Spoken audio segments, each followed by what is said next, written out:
ओम शांति। आज का वरदान है सेवा में स्नेह और सत्यता की अथॉरिटी के बैलेंस द्वारा सफलता मूर्त भव। सेवा में स्नेह और सत्यता की अथॉरिटी के बैलेंस द्वारा सफलता मूर्त भव। जैसे इस झूठ खंड में ब्रह्मा बाप को सत्यता की अथॉरिटी का प्रत्यक्ष स्वरूप देखा। उनके अथॉरिटी के बोल कभी अहंकार की भासना नहीं देंगे।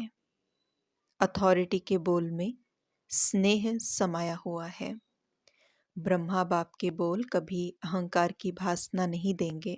अथॉरिटी के बोल जो थे ब्रह्मा बाबा के, उससे अहंकार की भासना नहीं आती थी, लेकिन उसमें स्नेह समाया हुआ है। अथॉरिटी के बोल सिर्फ प्यारे नहीं, प्रभावशाली होते हैं। तो फॉलो फादर करो। स्नेह और अथॉरिटी, निर्माणता और महानता दोनों साथ साथ दिखाई दे।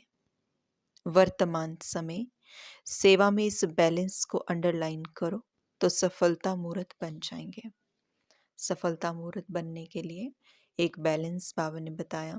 जैसे ब्रह्मा बाप के नेचर में, के बिहेवियर में हमने देखा कि उनके जो अथॉरिटी के बोल होते थे, उस बोल में ऐसा नहीं लगता था कि वो इतना अथॉरिटी से बोल रहे हैं जिससे कि अहंकार की भावना आ रही है। नहीं, अथॉरिटी मतलब स्नेह भरा हुआ है, लेकिन वो बोल इतने प्रभावशाली हैं कि उनको ग्रांटेड नहीं लिया जा सकता, क्योंकि आत्मा के अंदर पावर इतनी ज़्यादा है कि जो वो कोई चीज़ बोल रहे हैं तो वो बोल स्नेह भी समाया हुआ उसमें, और इतने प्रभावशाली हैं कि उसको डिनाई नहीं किया जा सकता, उसको पोस्टपोन नहीं किया जा सकता, उसको ग्रांटेड नहीं लिया जा सकता कि चलो ये तो ऐसे ही बोलते रहते हैं या ज़्यादा ही प्यार है इस बात में तो चलो इनको ग्रांटेड ले सकता है। नहीं, बैलेंस।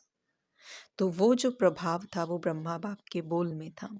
तो फॉलो फादर करो, स्नेह और अथॉरिटी बैलेंस जो बताया, स्नेह और अथॉरिटी का, और निर्माणता और महानता का। ऐसे भी हो, अथॉरिटी भी हो और स्नेह भी हो, निर्माणता भी हो और महानता भी हो, तो दोनों साथ साथ दिखाई दे।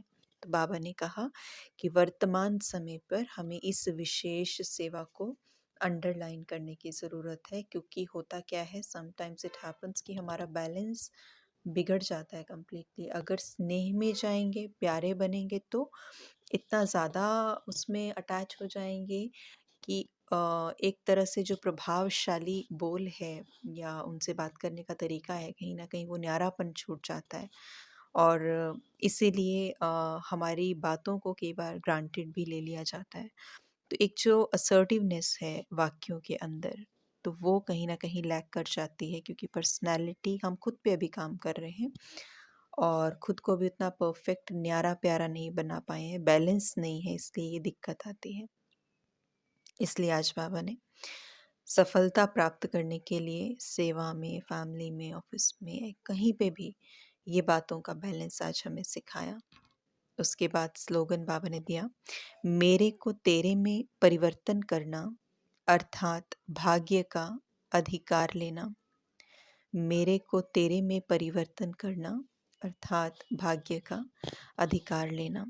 क्यों हम आज इतने केओस में फंस चुके हैं, इतना ज़्यादा हमने खुद को ट्रैप कर लिया है, या इसे कहें कि एक जो स्लेवरी आ गई है, गुलामी आ गई है अंदर, वो क्यों आ गई है? सबसे बड़ा रीज़न है अटैच हो गए हैं चीज़ों के साथ। इसलिए एवरी नाउ एंड देन क्या होता है कि जब दुख होता है, दुख क्यों होता है? क्योंकि अटैच हो गए कहीं ना कहीं। अब जब उन चीज़ों के साथ हम अटैच हो गए हैं, क्यों अटैच हुए हैं? अपने अस्तित्व को उसके साथ जोड़ दिया है, मेरी है ये चीज़। जबकि व्हाट इज़ द रियलिटी? क्या कुछ मेरा है? जहाँ हम जो भी देख रहे हैं उसमें क्या मेरा है? अगर हम सोचें तो रियलिटी कुछ और है और हमने कुछ और बना दी है। इसलिए जब हमने उसमें मेरा टाइटल लगा दिया है, तो हमने ये अथॉरिटी दे दी है कि अब ये चीज़ मुझे डिस्टर्ब कर सकती है, क्योंकि जब भी कभी कुछ भी मेरे में चेंज होता है, मेरेपन में चेंज होता है, मेरी चीज़ में जब कोई परिवर्तन आता है, तो हम पर प्रभाव आता है, क्योंकि हम उसके साथ कहीं न कहीं खुद को अलाइन्ड समझते हैं, कनेक्टेड समझते हैं। इसलिए मेरे को तेरे में बदल दो।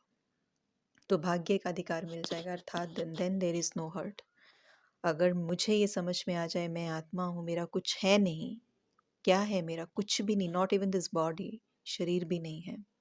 ये समझ में अगर आ जाए, अटैचमेंट नहीं हो, डिपेंडेंसीज नहीं हो, सत्यता की महसूसता हो जाए, भाग्य का अधिकार मिल जाए, डिस्टर्बेंस ही नहीं हो कोई भी। इसीलिए बाबा ने आज ये स्लोगन दिया, ओम शांति।